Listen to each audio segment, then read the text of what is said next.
हळद आणि जिऱ्याच्या ऐवजी काय खसखस आणि मिरे. ठीक आहे, आणतो बदलून.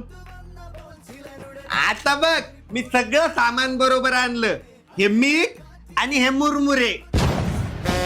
अरे बिंडोक माणसा, खसखस आणि मिरे पाहिजे होतं, हे काय आणलं? अयो सॉरी, बदलून आणतो परत, थांब. तुम्ही एक काम करा, हा मोबाईल घेऊन जा, हिच्यात मी टाईप करून देते, ते त्या दुकानदाराला दाखवा आणि आता बरोबर सामान घेऊन या. हे घ्या. हा, आता मोबाईल दुकानदाराला दाखवतो आणि बरोबरच सामान घेऊन येतो. थांब तू. हे घे, आता बरोबर सामान आणलं, खसखस आणि मिरे. आता कसं बरोबर सामान आणलं? माझा मोबाईल द्या. मोबाईल मी तो तर दुकानातच विसरून आलो. अरे,